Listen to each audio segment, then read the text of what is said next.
Good morning. My name is Sandy Meyer, and my pronouns are she and her, and I have the joy of serving on your Board of Trustees. It's my pleasure to welcome you here this morning on this frosty morning. If you're here for the first time, thank you for joining us. We look forward to getting to know you, and we invite everyone present in the sanctuary today to join us in-person community time immediately following the service. Each week, we remind ourselves of this congregation's core values: connection, transformation, justice, and acceptance. As part of living our values, we acknowledge that we live and work in the ancestral and sacred lands of Indigenous people, including the Ojibwa, the Odawa, the Potawatomi, Miami, Kickapoo, Peoria, Ho-Chunk, Messaquack, and Sauk nations. These lands were the traditional territory of Native nations prior to their forced removal. These lands continue to carry the stories of these living nations and their ongoing struggle for survival and identity. Living our values calls us to include supporting these local justice work of contemporary Indigenous communities living now in this area. We also want to warmly welcome today our guest musicians, Clara and Ella Dodge, who grew up in Unity Temple. We're so glad you are here today. I invite those of you who are here in person to take a moment and greet each other.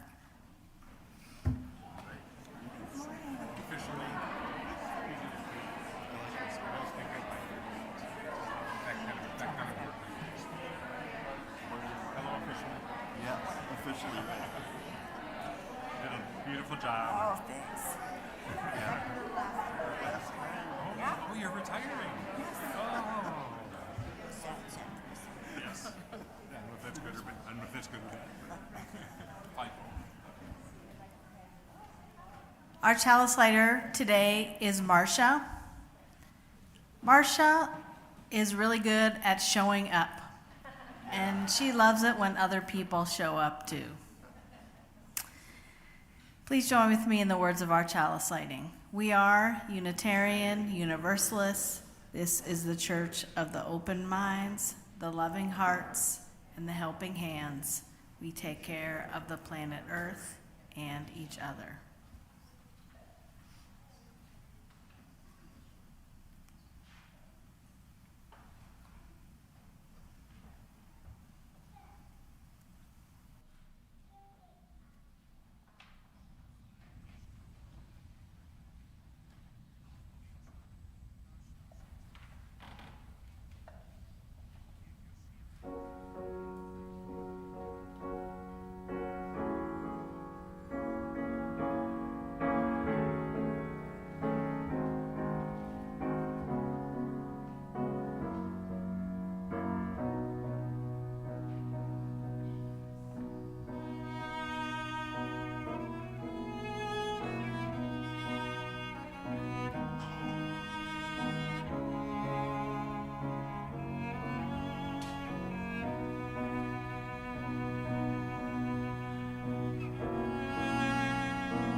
My name is Jay Cohen. My pronouns are he, him, and I'm the worship associate today.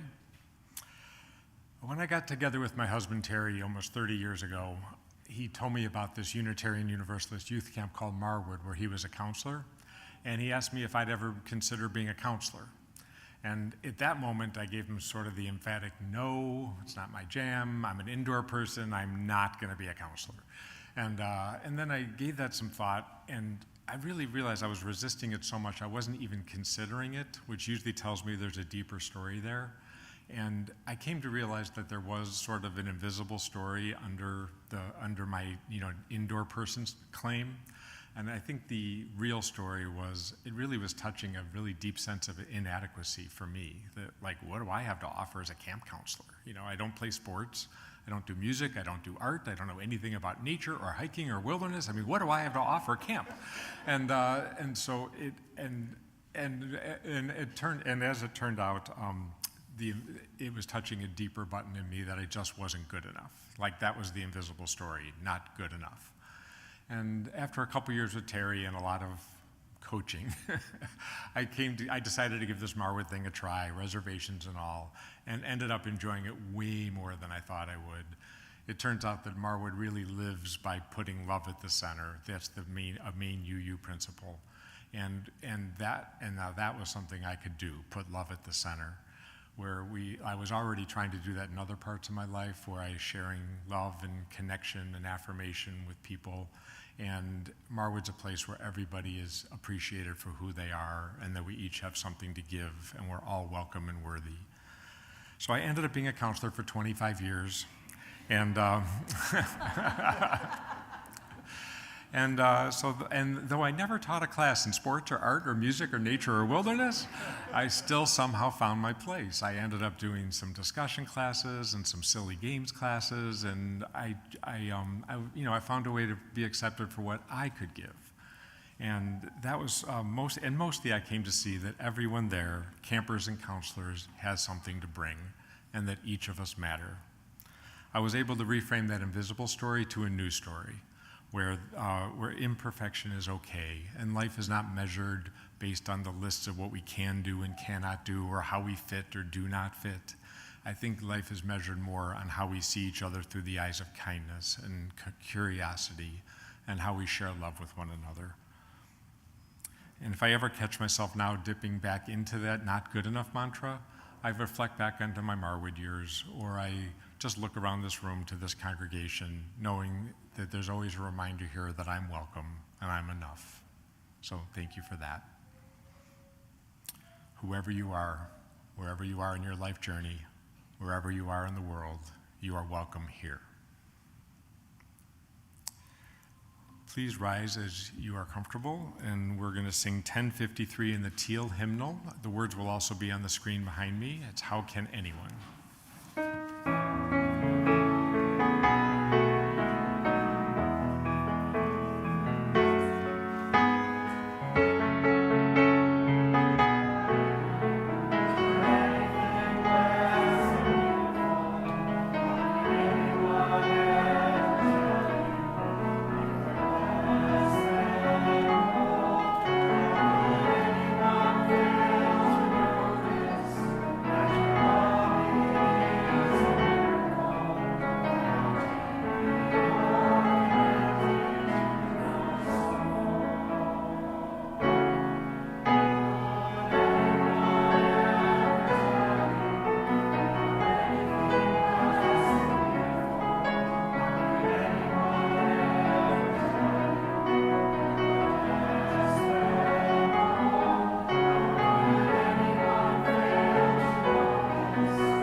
Please remain standing as we say our covenant.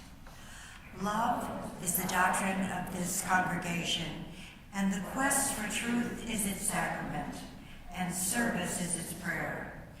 To dwell together in peace, to seek knowledge and freedom, to serve humanity in fellowship, to the end that all souls shall grow into harmony with the divine.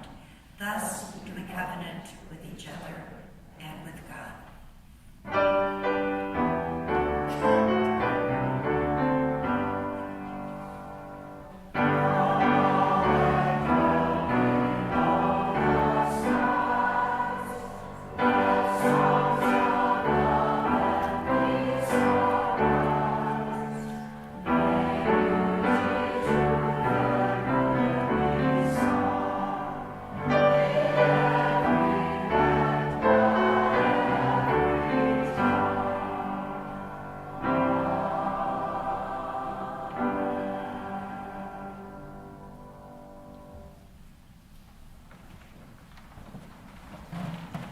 Good morning. My name is Tristan Hansen. My pronouns are she and her, and I serve on your spiritual care team. Love is the doctrine of this congregation, and sharing the joys and sorrows of our lives with each other is one of the ways we embody love in our congregation. Those attending in person may share your joys and sorrows in the binder outside the doors to the sanctuary, and you can also email us at spiritualcare@unitytemple.org. If you would like to talk with someone about what is on your heart, please feel welcome to contact the spiritual care team. We are here to listen and sit with you in times of both joy and sorrow. Here are the joys and sorrows that were shared this week. Member Brian Holt has shared that his father's year-long battle with terminal brain cancer came to an end last Tuesday, when he passed away peacefully, surrounded by his wife and brother, along with his father's 3 sons and their spouses. Brian's dad had a larger-than-life personality. He made friends easily, and he lived a life of service to his country, community, family, and friends. Brian will dearly miss his hugs, his laugh, his storytelling, and his advice. Brian is grateful to see so much of his father and his 9 grandchildren who will carry his legacy into the future. Please keep his family in your hearts. Vanessa Crowder has shared that her wife, Sharon Storbeck, is in the hospital recovering from having her gallbladder removed. Sharon would really appreciate thoughts and prayers from the congregation. Jane Coleman asks that you send healing energy to her husband, Norman, as he continues recuperating from last week's outpatient surgery. Rob and Emily Deanna, along with their 2nd grade son, Leo, are full of joy in welcoming home their 5-year-old son, Dean, who has been at Lurie's Children's Hospital for the last 2 weeks, related to an autoimmune condition. Doctors are happy that his recovery is progressing so quickly, but Dean has a long road ahead. Let's hold this family tenderly in our hearts. We know that some are holding joys and sorrows in silence. We invite anyone who has a joy or a sorrow to come forward and drop a stone into the bowl of water at one of the 4 stations around the room. We invite you to engage in the spiritual practice of silence as we do this shared ritual. At the end, we will sing Spirit of Life once as a benediction. Let's begin.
Our words of prayer and meditation this morning were written by Susan L. Suchaki.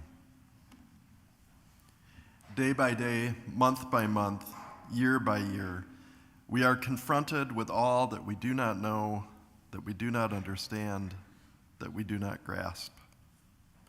Sometimes we are humbled by this knowledge and say, God, it is too wonderful for me to comprehend, but I know this universe is more grand and more beautiful than I ever could have imagined, and I give thanks for the blessing of being here and experiencing and sensing all that is so wonderful around and in me. Sometimes we are saddened by this knowledge and say, Oh, merciful Spirit, we need to have the burden of hurt and suffering removed from us. Grant us the courage, the wisdom, and fortitude to bear the pain of living. Send us those who will carry our burdens for a short while, and send us those who will comfort us with their healing words and thoughts. Sometimes we are angered by this knowledge and say, in the name of justice and compassion, if it be in our power, give us the strength and ability to right the wrongs, for we do not, nor does any person in the world deserve this. Sometimes we are made joyous by this knowledge and we say, Spirit of life who blesses our world, we rejoice and cheer for our glorious life.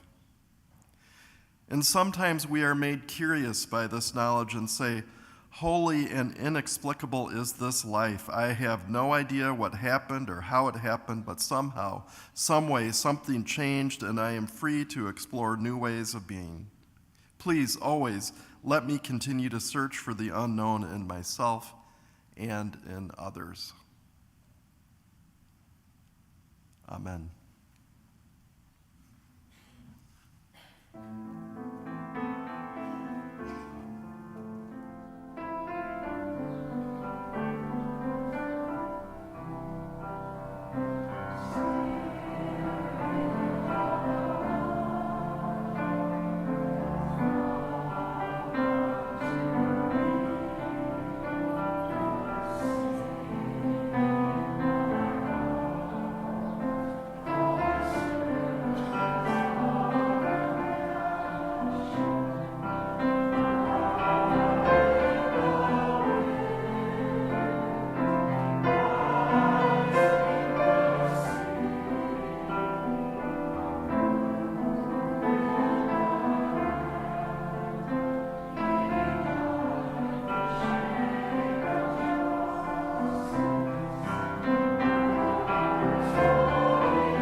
If you are somebody who likes to come close when you're listening to a story, I invite you to come and sit down on the floor near me.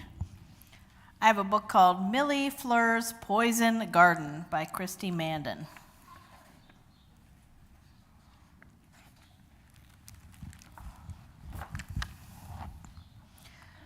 Garden Glen was a place of sameness. Prim pastel houses, each one like the next, lined the streets of Garden Glen like candies in a box. Their windows were spotless, their hedges perfectly pruned, their shutters hung straight and true. Every house and yard in Garden Glen was flawless, with not a blade of grass out of place. Except for one tumble-down house on a scruffy hill at the edge of town. Rejected and excluded, it stood lifeless with no one to love it, until Millie Fleur LaFay came to town. Millie Fleur's new house was marvelous, but it was missing something. It didn't quite feel like home yet. We can fix that, her mom said, pulling a surprise from her pocket. Seeds from Millie Fleur's old garden. She got straight to work. Millie Fleur's garden grew fast. and wild.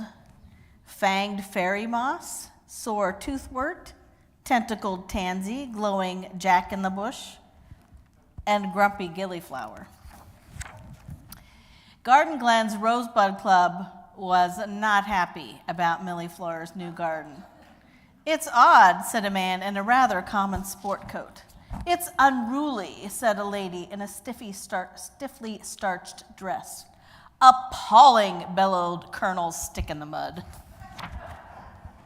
The president of the Rosebud Club was determined to root out Millie Fleur's garden. "Beware the poison garden. This won't do. According to our rules, your garden is unacceptable. We simply cannot have this poisonous mess in our town." "But it's not poisonous," Millie Fleur scowled. "It's just not like yours." Millie Fleur didn't understand why the club was so upset about what she grew in her garden. "Your garden is different from anything they've ever seen before," her mother told her. "Some people are scared of things that are different." "Maybe I should plant a few roses," Millie Fleur asked. "People here seem to like that sort of thing." "Only if roses make you happy," her mother said. That night, Millie Fleur couldn't sleep. She tossed and turned, thinking about her beloved sneezing sticky weed, her grumpy gillyflower, and her fanged fairy moss. They were curious little plants, and they made life interesting. She was proud of her wild, weird little garden. Maybe she would start a new club. The next morning, Millie Fleur got to work on a plan. She knew there must be someone who would appreciate what made her garden so special. She paid no attention to the disapproving notices posted at her gate as she made her way to school. At recess, she invited her entire class to visit her garden. She wasn't sure anyone would come. But curiosity got the best of them. Even their teacher came to see what all the fuss was about. "Prepare to be amazed," Millie Fleur declared, "but please stay on the path. Some of the plants have teeth." As they made their way through the garden, they were astonished and a little grossed out. At times, a little nervous, but they all agreed Millie Fleur's garden was wonderfully weird. Here's the whopping wishflower, the swampy inkcap, ghost nettle, belching huckleberry, yaga bush. Slowly but surely, bits of Millie Fleur's garden began to take root all over town. First annual Garden Glen Youth Plant and Seed Swap, all varieties welcome. Some things stayed the same, but there was one thing for sure. Garden Glen was forever transformed by Millie Fleur's strange and magnificent garden. Though the windows were still spotless and the shutters still hung straight, the yards that were once identical now sprouted unique personalities, making Garden Glen a truly one-of-a-kind place. The end.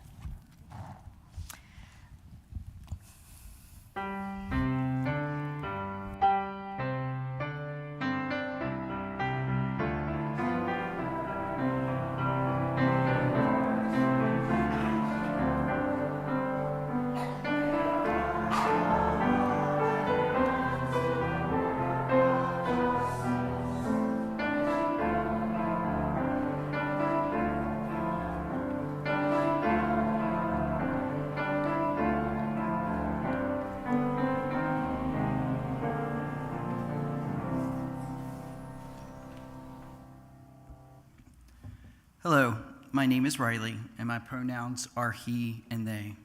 Each week, Unity Temple splits the offering evenly. One half supports the programs and mission of our congregation. This week, the other half supports the Point of Pride. The Point of Pride mission is to help the most vulnerable members of our community feel seen and supported through access to life-saving health and wellness services.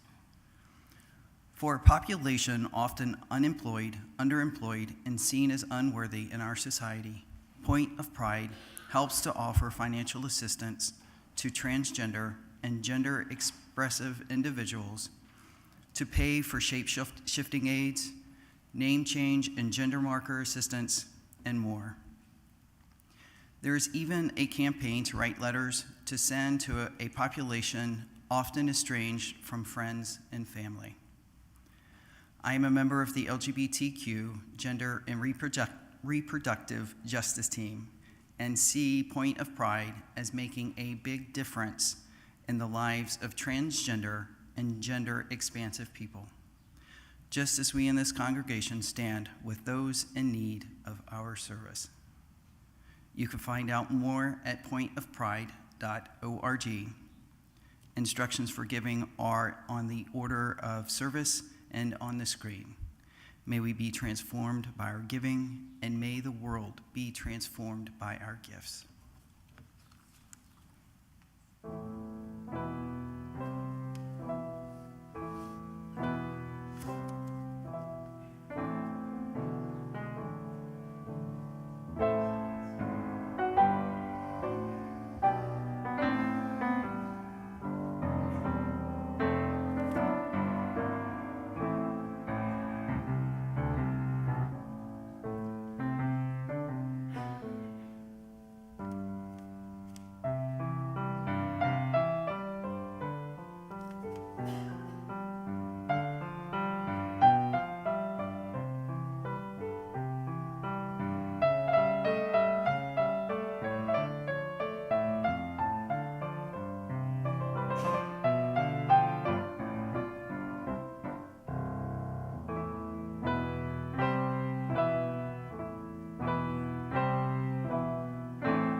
This reading is Song of Myself, number 51, by Walt Whitman.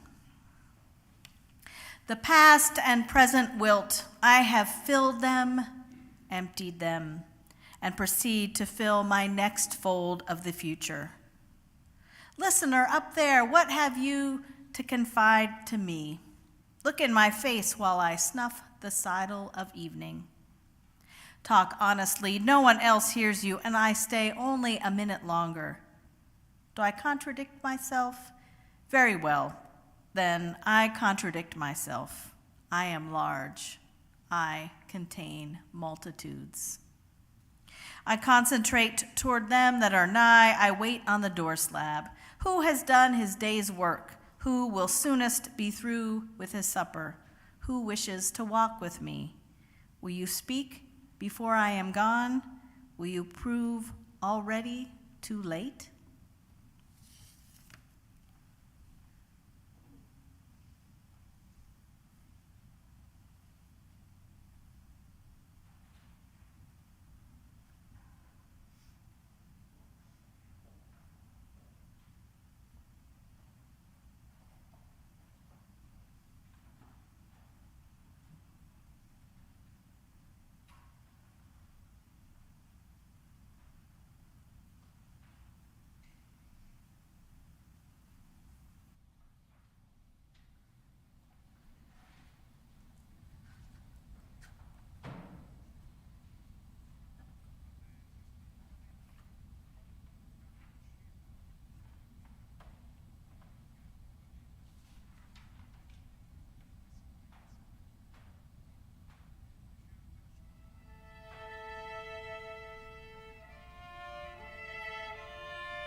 I'm Reverend Roger, and my pronouns are he, him. The stories we tell ourselves as individuals, as members of a community, as part of a nation, and the world, those stories can have power, enormous power. Our stories shape who we are and how we are in the world. I learned a lot about the power of national stories when I lived and studied in Sri Lanka just as the 25-year civil war was beginning. I noticed that the majority Buddhist population and the minority Hindu population had different versions of the same powerful story that went back some 2,500 years. The Hindu scripture, the Ramayana, contains a story about Ravana, a multi-headed demon king who cruelly abducts Sita, the wife of the great god Rama. Ravana takes Sita back to Lanka, the island that became Sri Lanka, sometimes called by its colonial name, Ceylon. Rama goes to rescue Sita and kills Ravana. So this is how Hindus, including the minority Hindu population in Sri Lanka, told the story. But the version among Buddhists in Sri Lanka was different. The story had the idea, the piece that Ravana abducted Sita, but it emphasized that he really didn't harm her or even touch her. He is indeed madly in love with her, and he hoped that the proximity she had to him would encourage her to fall in love with him. Rather than evil incarnate, he is a would-be lover and also a great king. So a title of a blog post from a Sri Lankan Buddhist tells the story of this different version. The title of the blog post is, "Ravana is not a demon king to Sri Lankans. He's the greatest emperor in world history, and no, he's not evil." So this is how I came to live with a Buddhist family, and the 10-year-old boy was named Ravana, and at first I thought, you named your kid after a demon? And then I found out, well, there's a different version of the story.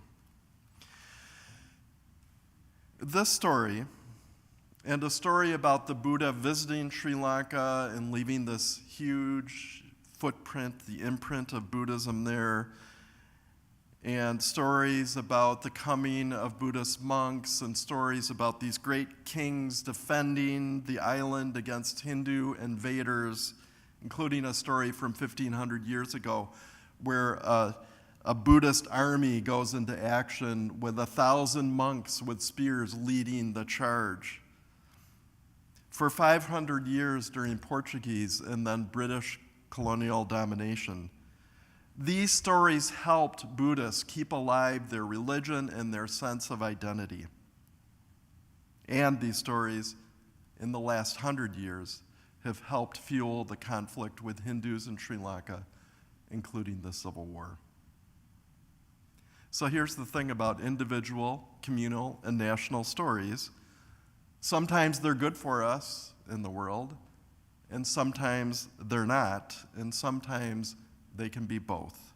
The Sri Lankan stories have been enormously helpful during colonial times especially, and devastatingly destructive at other times. Stories, it turns out, are complicated. Surprise! Not really, because stories come from humans, and humans are complicated. As Walt Whitman understood in the poem that Emily shared, and he understood this certainly about himself, but about all humanity, that we all contain multitudes. We are all complicated, and our individual and our shared stories are complicated. I have stories that I have told myself that have served me well. I've had stories that have been terrible for me. I have stories that I have been in denial of that wreaked havoc until I acknowledged them. I have stories that have both helped me and then harmed me. The stories we tell ourselves as individuals and as part of communities and nations matter, sometimes a great deal. The Sri Lankan stories I shared about contributed to the civil war that had resulted in 150,000 deaths, way more people injured and displaced, the assassination of the Indian Prime Minister Rajiv Gandhi, and the introduction and popularization in our world of suicide bombing. I have friends in Sri Lanka who were in hospitals or schools that were bombed, and as they escaped, bodies all around, they began to wrestle with the thing that they'll always wrestle with. Why did I live and my friends didn't? So, this is the point where we pivot from stories that are 1,500 to 2,500 years ago on the other side of the world, to my own stories. And as I thought this week about what story should I talk about, one raised its hand insistently to the point where I couldn't pick another story. So this is a story that may be triggering for some, and I want to remind all of us that Reverend Emily and me and Tristan, who we already saw, and Jay, who are part of our spiritual care team, are here, and we can be compassionate listeners, and we can help point you in the right direction for help. So here's the story. When I was 8 or 9 years old, I experienced a single but powerful episode of sexual abuse. The memory of that for the next 20 years was mostly below the surface. A little bit would peek its head, and when it did, I never thought about it as sexual abuse. I unconsciously deployed all sorts of strategies of denial. Even when I saw a counselor in high school for anxiety, I never mentioned this story. Then around the age of 30, I was at a training for people who work with those who have experienced sexual abuse. The facilitator did some ways, at the beginning to quickly help us understand who was in the room. Who's a social worker? Raise your hand. Who's a clergy person? Raise your hand. So we went along like that. And then the facilitator had a question that they began with. Only answer this one if you're comfortable. Who here has experienced sexual abuse? And I thought, no, I'm not going to make this PG. Then I thought, holy shit, that's me. I should raise my hand. I didn't raise my hand. But I told my wife that evening. With her help, I went to a therapist and this time shared the story.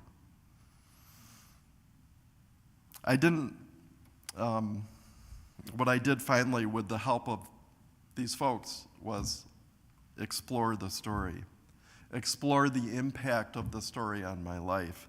I looked at how that story and that experience had sabotaged my life and others around me.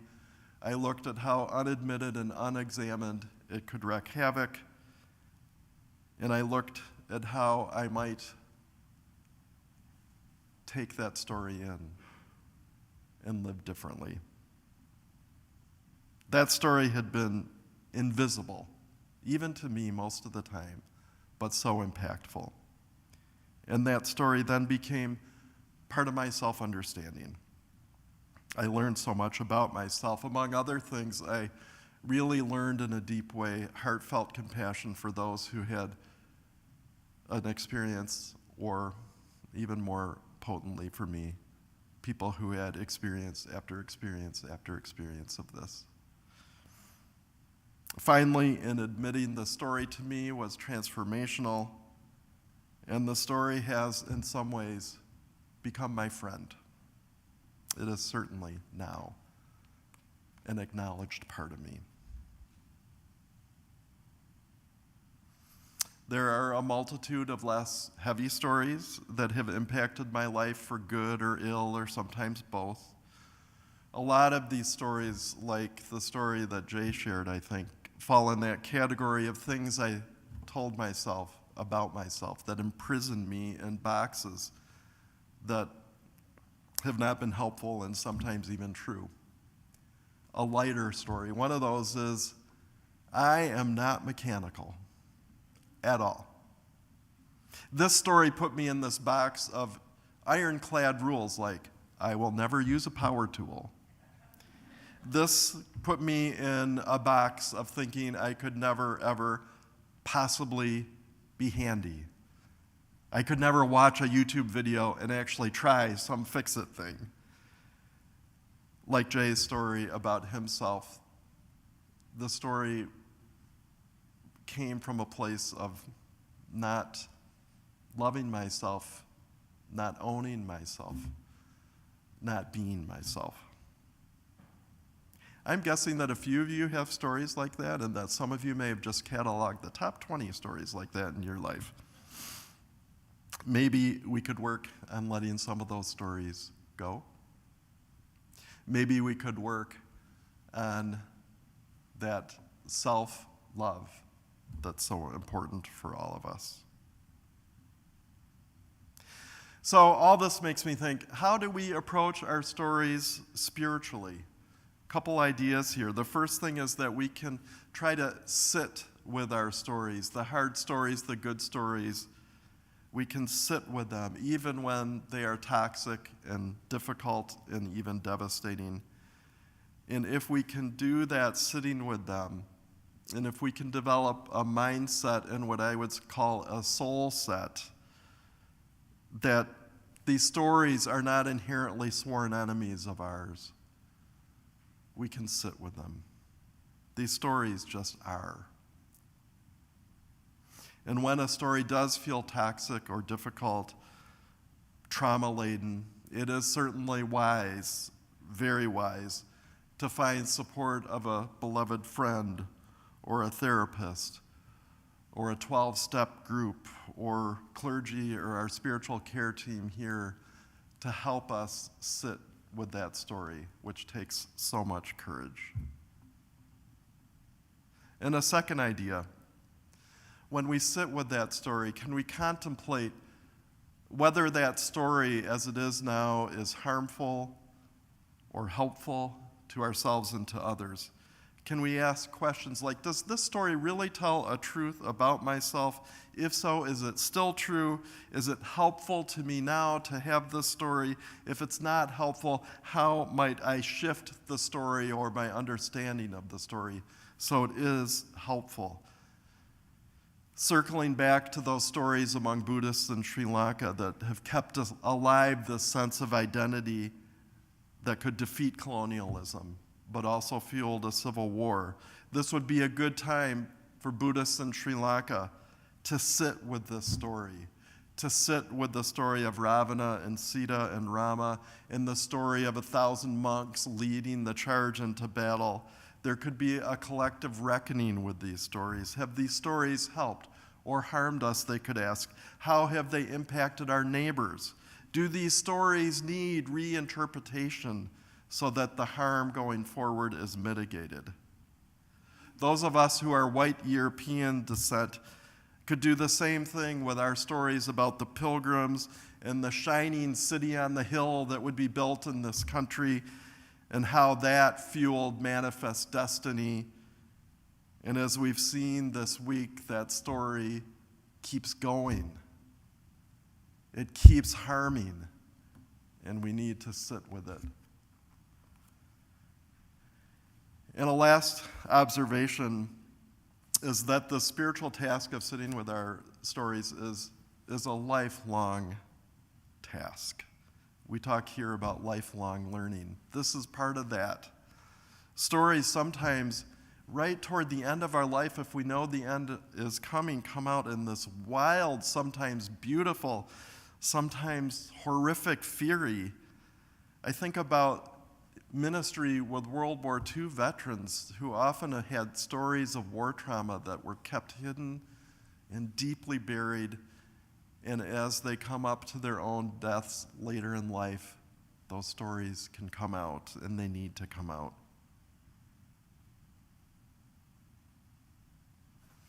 In a moment, we're going to hear the song Busca el Amor, and it's a song by a Nicaraguan singer-songwriter Salvador Cardinal Bacarro.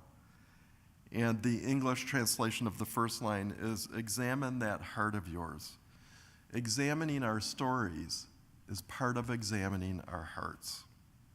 It is part of how, in the imagery of the song, we can find love within, love for ourselves, and we're all worthy of that, right? 100% worthy of that, and love for others. And then finding and acting on this love, is that not what this world needs more than anything else?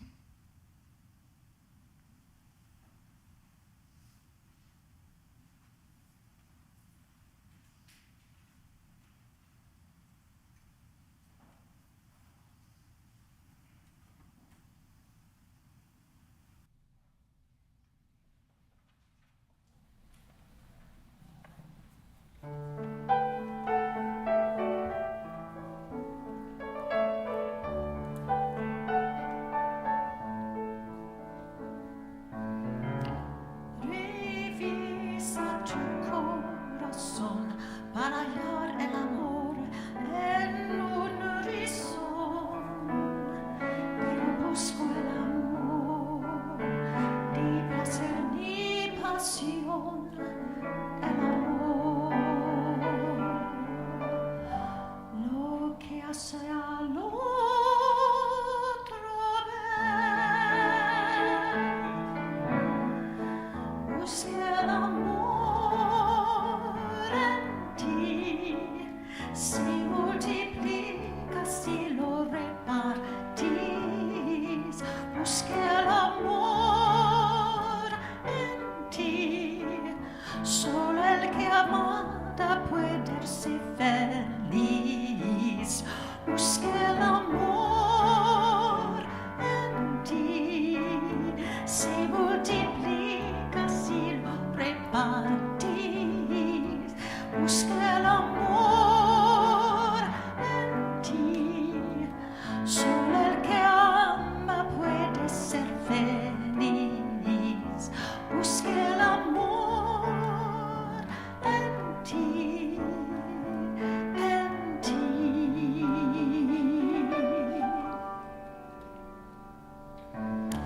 Registra tu camaleón cuando cambia el color del corazón y te estalla la flor, un pedazo del sol, el amor.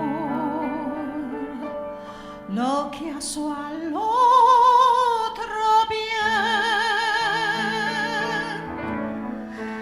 Busca el amor en ti, se multiplica si lo repartís.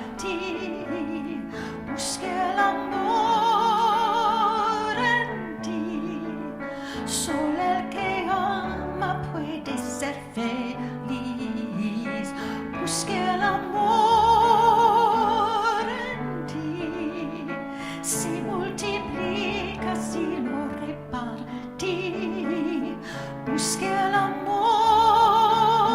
en ti, solo el que ama puede ser feliz. Busca el amor en ti, en ti.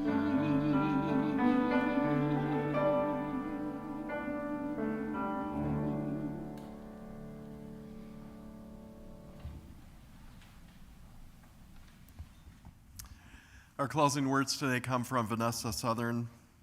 May the stories we tell have the largest truths of what was, of what is, and pull us forward to what should be. Stories are always meant to do that. Let's join together in the chalice extinguishing words. Carry the flame of peace and love until we meet again.